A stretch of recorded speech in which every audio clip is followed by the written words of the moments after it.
Well, hey, YouTube. William Gillum here, aka Dr. G, here live. Don't forget to hit subscribe and press the bell and also click like. And we're going to be talking today concerning narcissistic personality disorder, the smear campaign, the final discard or the discard, and how to get even with the narcissistic attempt to injure you by abandoning you. Now, first and foremost, the minute that either they leave you or you leave them, and as a matter of fact, before they discard you, even while they're still in what you would consider to be a productive relationship, they're going to be grooming not just their new supply, but they're going to be grooming their flying monkeys, individuals that they're going to be talking to regularly to try to affect or infect how other people see you.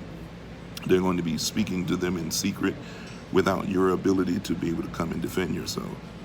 After which, when the time is right, at a moment where you will least suspect it and it will catch you off guard, simply because it will always happen at a time when you will think everything is well, but you won't even have a clue.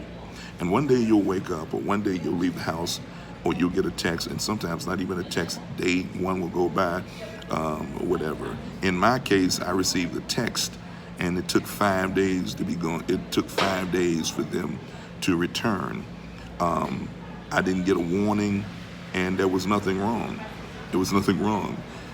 The point that I'm trying to get to is that this individual will disappear, will vanish on you, will cause you to be in a dilemma, because it will literally affect you, because you have nothing to wrap your mind around.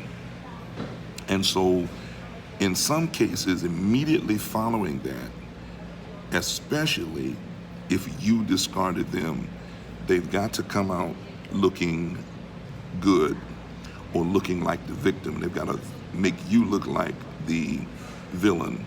So they have to engage in a smear campaign. Now, the smear campaign that they're engaging in is an attempt to poison those that are in your circles, to poison those who they know look up to you and respect you, and anybody close to you that will help you move on without them. They're going to try to smear your name or try to poison them against you, so that you have no support systems whatsoever. And at the end of the day, they grovel. They like it when you grovel. They like it. They like to see you struggle. They like to see you go through that.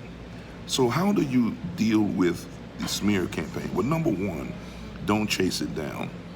Because don't try to convince everybody. Always remember, your enemy is not interested in understanding you.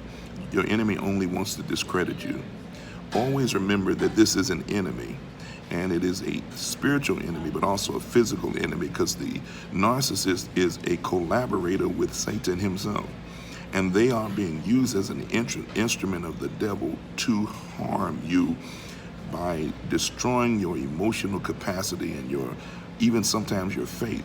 This is an attack against your faith.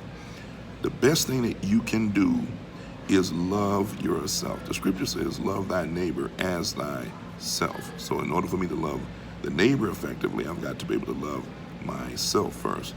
When I love myself, I'm not going to allow anybody to abuse me, and I'm not going to allow anybody to take me for granted. So one of the major things that I want to urge you to do today, you want to know how to deal with the smear campaign. Number one, refuse to chase it down. When the opportunity comes for you to answer, you say what you're going to say and be done with it, whether they believe it or not, and be happy. Your success is the best revenge. Your success is the best revenge. You don't have to fight them, just do good. Stay focused and do good. And whoever allowed them to poison you, whoever allowed them to poison them against you, that person wasn't worth it in the first place. You needed that to happen so you can know who you're really dealing with. And last but not least, if you really want to get even with the narcissist, Here's what you do. Move on with your life. Did you hear me?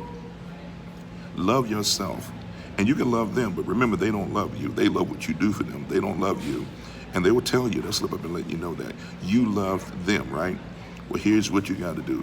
You have to love you enough to move on, let them be who they're going to be, move on with your life, and just completely disconnect from them and not let any attachments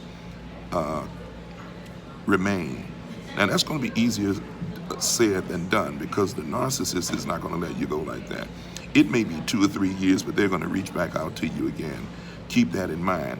And if they just left you recently, I guarantee you they just went back to an ex supply, or they've got new supply. And it might be even both. So we're going to talk to each and every one of you about this subject a little bit later, but right now, time is done. Subscribe, click like, subscribe, hit the bell, the bell, so that every time I make a new video, you'll be the first to know. Also, if you feel as if it'd be a good thing, or you feel like you want to donate to my page, you can do so by clicking the link below. Dr. Gillum sign off, and God bless you.